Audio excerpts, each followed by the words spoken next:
Bonjour les amis, bonjour les cryptopreneurs, c'est Christian et UFC Affranchi. J'aimerais répondre à une question qui est aussi récurrente sur le forum. Quel serait l'impact d'une guerre générale, d'une guerre mondiale sur les crypto-monnaies ou sur d'autres actifs financiers? Okay? Je vais focus un peu sur les crypto-monnaies. Il faut comprendre une chose, ok? Ce n'est pas si la guerre a déjà commencé, les gars, ok? La guerre a déjà commencé. Il faut comprendre que la guerre, je pense quand vous parlez de guerre, vous posez cette question, c'est par rapport à la guerre chaude, ok? Où il y a les armes qui clapotent à travers le monde, il y a des stratégies militaires, tel pays, les États-Unis peut-être attaquent la Chine attaque les États-Unis, tout ça. Je pense que c'est ça qu'il appelle, que la personne qui posait la question parle de guerre.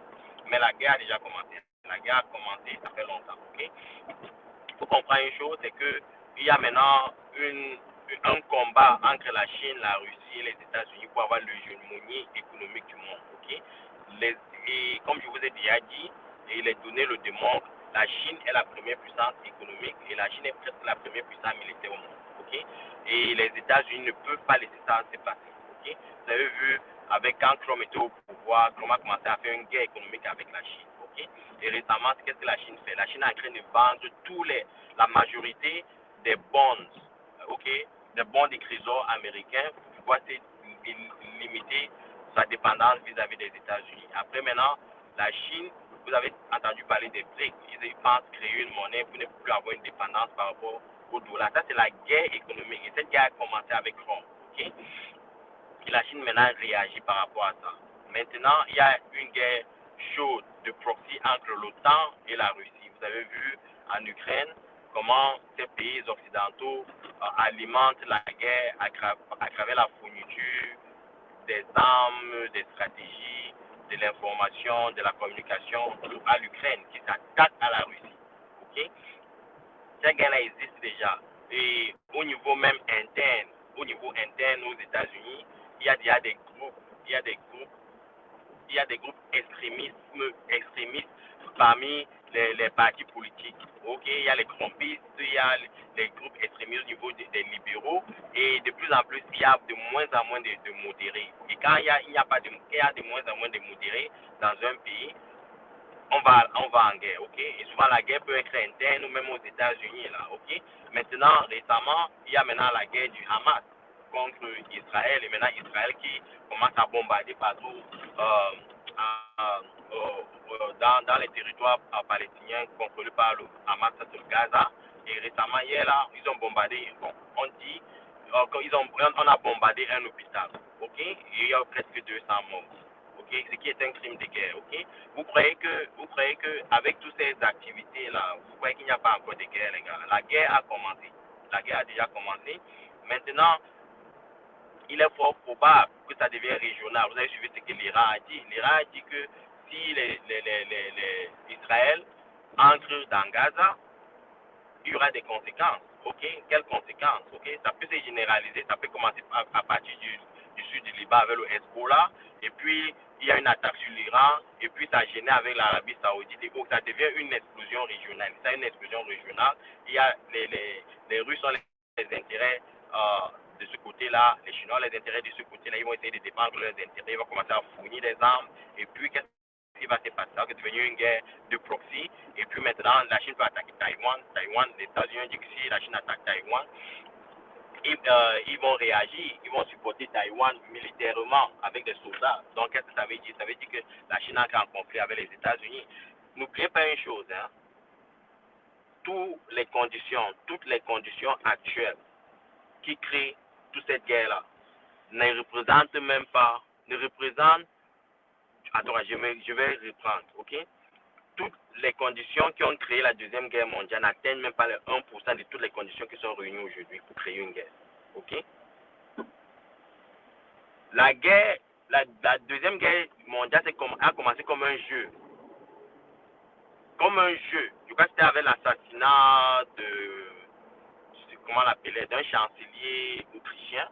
Et puis la guerre a commencé. Ok les gars. Donc, ça sera le cas ici. Ça sera le cas. Ça veut dire que les gens se retiennent même en ce moment-ci. Donc, il est fort probable qu'il y ait guerre. Et Ray Diallo l'explique très bien. Ok, je vous invite à suivre ces vidéos. Maintenant, quelles seront les conséquences sur les crypto-monnaies? Les gars, il y a une économie de guerre. Ok, s'il y a une guerre qui se présente, une guerre mondiale qui se présente, la façon dont la Fed se comporte à ce moment-là va switch. Le gouvernement américain, les banques centrales à travers le monde vont commencer à imprimer leur monnaie en quantité pour stimuler l'économie de guerre. Parce qu'il faut créer les armes, il faut créer les munitions, il faut payer ceux qui vont en guerre. Et il faut aussi comprendre une chose, quand les gens vont en guerre, il y a une réduction de main-d'œuvre. Ça veut dire que la main-d'œuvre qui reste derrière pour travailler, il faut les motiver, donc il faut les payer plus. Donc ça veut dire qu'il y aura un flux monétaire, il y a un flux de masse monétaire dans l'économie. Masse monétaire M1, masse monétaire M2, masse monétaire M1 c'est les liquidités, masse monétaire M2 ça sert à travers les crédits. Donc les banques vont faciliter l'accès au crédit pour encourager les gens à consommer, pour relancer les économies. Et qu'est-ce qui se passe dans ce sens-là quand il y a une masse monétaire? Ça crée une spéculation. La majorité des biens, des assets tombent. Et vous savez que les crypto-monnaies aiment la liquidité.